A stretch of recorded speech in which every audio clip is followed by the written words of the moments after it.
नमस्कार, आवाज इंडिया में आप सभी का स्वागत है। मैं हूं सीमा और नजर डाल लेते हैं दिन भर की टॉप 20 खबरों पर।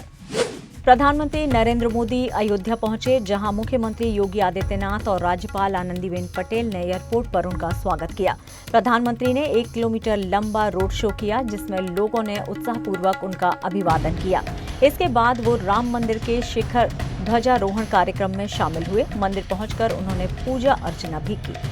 अयोध्या के ध्वजारोहण समारोह में पूरे शहर में राम धुन गूंजती रही। राम पथ, भक्ति पथ, धर्म पथ और जन्मभूमि पथ में श्रद्धालु भारी संख्या में मौजूद रहे। प्रधानमंत्री के आगमन को लेकर लोगों में उत्साह देखने को मिला। रक्षा मंत्री राजनाथ सिंह ने कुरुक्षेत्र में इंटरनेशनल गीता महोत्सव के दौरान कहा, ऑपरेशन सिंदूर की प्रेरणा भगवान कृष्ण के संदेश से ली गई। उन्होंने बताया कि युद्ध प्रतिशोध नहीं बल्कि धर्म स्थापना के लिए लड़ा जाना चाहिए। धर्म मार्ग पर चलने वाला व्यक्ति कभी नहीं डरता। इजराइल के प्रधानमंत्री बेंजामिन नेतन्याहू ने दिल्ली ब्लास्ट के बाद सुरक्षा कारणों के चलते अपनी भारत यात्रा रद्द कर दी है। रिपोर्ट के अनुसार नई तारीख अगले साल तय होगी। इससे पहले भी उन्होंने चुनावों के चलते अपना दौरा रद्द किया था। अफगानिस्तान के वाणिज्य मंत्री ने भारत के साथ व्यापार को $1 अरब से अधिक बढ़ाने का लक्ष्य रखा। उन्होंने भारतीय निवेशकों को खनन, कृषि, स्वास्थ्य, आईटी और ऊर्जा क्षेत्रों में निवेश के लिए आमंत्रित किया। दोनों देशों ने व्यापार बढ़ाने के लिए वाणिज्यिक अताशे तैनात करने का निर्णय लिया।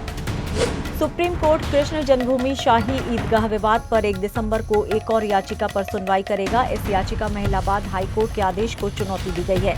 कोर्ट ने कहा है कि इस मुद्दे पर विस्तृत सुनवाई जरूरी है। हिंदू पक्ष दावा करता है कि मस्जिद मंदिर तोड़कर बनवाई गई है।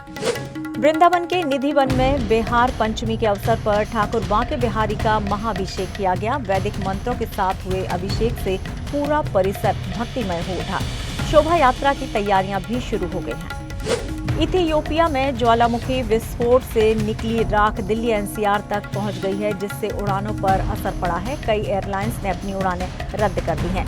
डीजीसीए ने एयरलाइंस को सावधानी बरतने और सुरक्षा प्रोटोकॉल अपनाने के निर्देश दिए हैं। यात्रियों की स्थिति पर नजर रखने की सलाह भी दी गई है।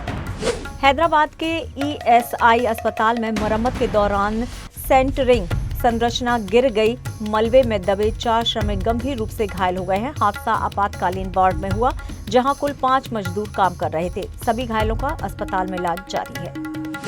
झारखंड को पहली इलेक्ट्रिक बस सेवा मिलने जा रही है, जिसकी शुरुआत धनबाद से होगी। बस को कोयला मंत्री जी किशन रेड्डी हरी झंडी दिखाएंगे। इस पहल से राज्य में प्रदूषण कम करने और पर्यावरण अनुकूल परिवहन बढ़ाने की उम्मीद है। ये झारखंड में इलेक्ट्रिक मोबिलिटी का महत्वपूर्ण कदम है।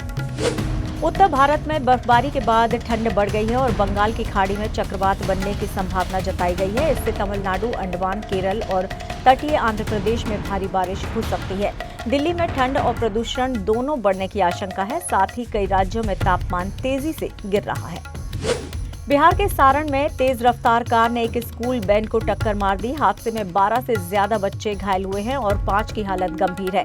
सभी घायलों को अस्पताल में भर्ती कराया गया है। पुलिस ने चालक को हिरासत में लेकर जांच शुरू कर दी है। हैदराबाद के एक इलेक्ट्रॉनिक्स शोरूम में आग लगी, जिसमें एक व्यक्ति की मौत हो गई है और 7 लोग घायल हुए हैं। शुरुआती जांच में शॉर्ट सर्किट को आग का कारण बताया गया। दमकल विभाग ने आग पर काबू पा लिया है।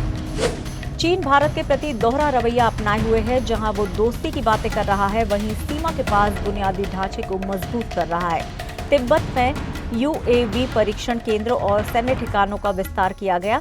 एलएसी पर रसद और कनेक्टिविटी भी बढ़ाई जा रही है। कनाडा में खालिस्तानी गतिविधियां फिर से बढ़ गई हैं, जहां एसएफजे ने ओटावा में अनौपचारिक जनमत संग्रह कराया। इस दौरान भारत विरोधी नारे लगे और भारतीय झंडे का अपमान किया गया। ये तब हुआ जब मोदी और कनाडा के पीएम संबंध सुधारने को लेकर मिल रहे थे। व्हाइट हाउस ने H-1B वीजा पर ट्रंप की सोच स्पष्ट करते हुए कहा है कि उनका रुख अमेरिकी फर्स्ट पर आधारित है। ट्रंप चाहते हैं कि अमेरिका नौकरियां विदेशी कर्मचारियों के कारण प्रभावित ना हो। उनका कहना है कि विदेशी कंपनियां शुरुआत में अपने लोग ला सकती हैं, लेकिन बाद में अमेरिकी कर्मचारियों को प्राथमिकता देनी होगी। तालिबान ने दावा किया है कि पाकिस्तान सेना ने खोस्त प्रांत में हमला किया, जिसमें 9 बच्चों और 1 महिला की मौत हो गई है। एक घर पर बम गिराए जाने की बात कही गई है। कुनार और पक्तिका में भी छापे मारे गए हैं, जिनमें 4 लोग घायल हुए हैं। ये कार्रवाई पेशावर धमाकों के बाद ही बताई जा रही है।